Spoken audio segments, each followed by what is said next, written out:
Tarek s'est rendu à Paris le matin du 31 janvier pour répondre aux interrogations de la police. Et depuis, je ne l'ai plus entendu ni vu. Rien du tout. Nous n'avons pas eu le droit de lui rendre visite. Nous n'avons pas eu la permission encore. Ça n'en a pas été donné. Ni un téléphone, ni une visite. Rien. Il est venu de son plein gré. Il avait pleinement confiance en la justice et malheureusement, la justice lui donne tort. Jusqu'à présent, il a montré une coopération exemplaire. Il n'a jamais cherché à échapper à la justice. Il a justement attendu que la justice le convoque pour venir et pour pouvoir donner sa version des faits. Donc il n'y a aucune raison pour qu'on puisse imaginer un seul instant qu'il veuille s'enfuir. Je pensais qu'on était un pays où la présomption d'innocence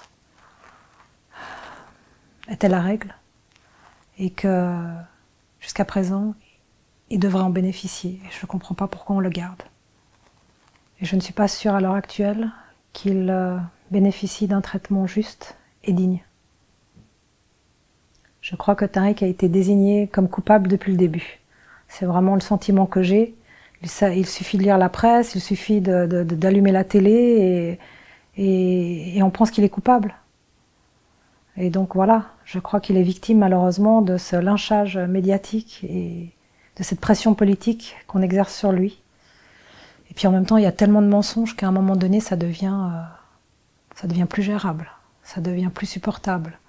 Et voilà, je suis sans cesse entre l'envie d'être au courant de ce qui se dit dans la presse écrite ou la télé, et puis en même temps, de plus rien écouter, de m'enfermer dans ma bulle et de me dire que la justice se fera et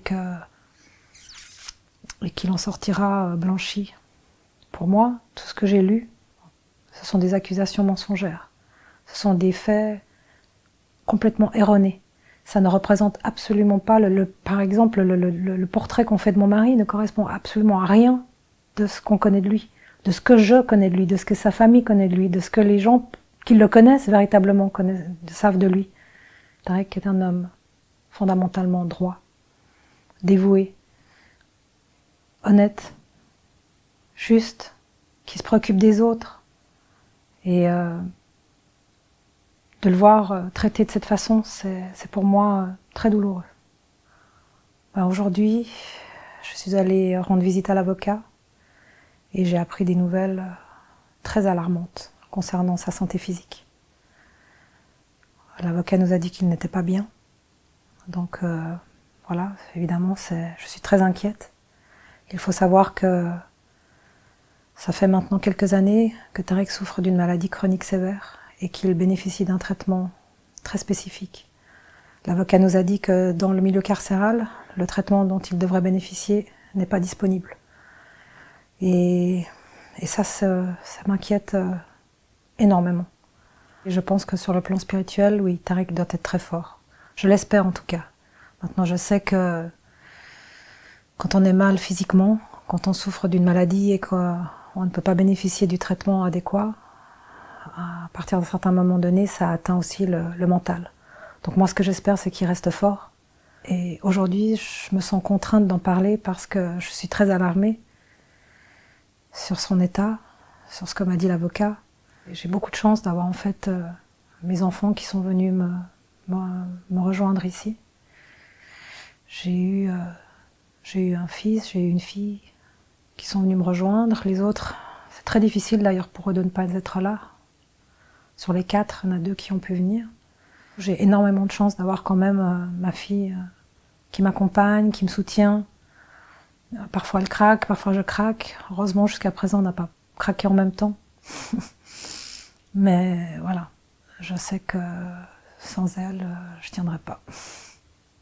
Je pense qu'il espère que nous soyons forts, qu'on tient le coup face à cette injustice, face à tout ce qui se dit dans les médias, parce qu'on essaye vraiment de salir son image, on essaye de nous casser, de détruire notre famille. C'est vraiment le sentiment qu'on a. On essaye de détruire vraiment, pas une seule personne, mais toute la famille. Je sais que Tarek a toujours essayé de me protéger. On a toujours essayé de protéger notre vie de famille. On n'a jamais voulu s'exposer. C'est un exercice qui est très difficile pour moi. Je ne suis pas sûre qu'il l'approuverait. même si aujourd'hui on n'est plus dans la normalité, on est dans des circonstances extraordinaires.